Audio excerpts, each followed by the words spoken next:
Alors le SPOT, du coup, c'est un service du club de prévention spécialisée d'itinéraire qui a été créé en septembre 2021 et qui accompagne les jeunes qui ont une mesure de placement à l'aide sociale à l'enfance, mais qui sont fugueurs des lieux de placement, des MEX, des maisons d'enfants à caractère social, ou des familles d'accueil.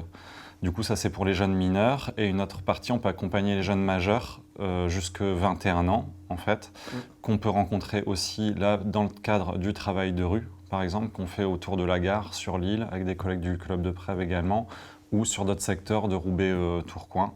Je sais que du coup, quand je les ai rencontrés, je me mettais en danger, je fuguais tous les soirs, etc. À 17 ans et demi, je me suis retrouvé à la rue. Du coup, le Nildal, un éducateur d'ici qui m'a beaucoup aidé. Pour qu'on intervienne pour les jeunes mineurs, en fait, ce sont les référents ASE, du coup, qui font partie des services de l'aide sociale à l'enfance, qui peuvent nous interpeller en nous envoyant une note pour dire qu'un jeune, du coup, est fugueur des lieux de placement, qu'ils ont du mal à avoir contact avec lui, qu'il y a des fugues très régulières, que le travail est très compliqué, que ce soit avec eux ou le lieu de placement, la MEX ou l'assistante familiale. SPOT, c'est une aventure avec les jeunes, avec l'idée vraiment de partir d'eux. Souvent, j'explique le SPOT en disant c'est l'idée d'un comment ça va. Voilà, on est éducateur de rue, c'est du coup l'aide sociale à l'enfance qui nous a donné tes coordonnées parce qu'on sait qu'en ce moment c'est un peu galère pour toi.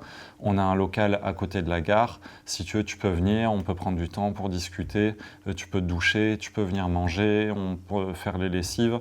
On peut t'aider si tu as différentes démarches à faire. Et du coup, par contre, si tu viens, si tu choisis d'entrer en relation avec nous, c'est toi qui le choisis et c'est toi qui peux choisir aussi de l'arrêter. Et ensuite, peu à peu, tisser du lien avec lui, apprendre à le connaître, à ce qu'il nous fasse confiance. Et ici, je dirais, c'est plus pour prendre un temps. Si tu veux parler, tu parles.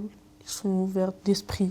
Le fait de se rencontrer autour d'une table, manger, discuter, tu peux parler de tout et n'importe quoi. Après, avec certaines personnes aussi, tu peux le faire, pas qu'avec eux. Mais je sais pas, c'est intéressant. Ils prennent le temps d'écouter, d'expliquer les choses.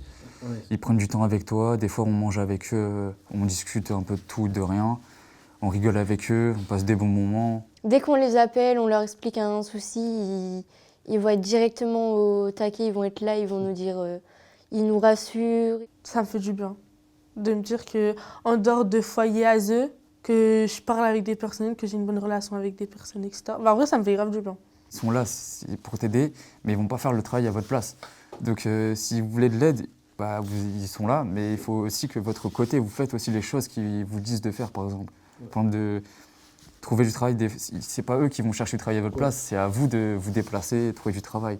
Donc on a chacun un rôle entre guillemets. Grâce au SPOT, on a réussi à trouver une maison dans un foyer qui nous permet de... On paye, mais très peu. Mais c'est vraiment grâce à eux qu'on a pu s'en sortir. Parce qu'en plus, ils ont beaucoup d'assos en partenariat. Donc ça nous aide encore plus à avoir beaucoup plus d'opportunités. Donc si on ne les connaît pas eux, on ne peut pas avoir d'aide des autres partenaires. Donc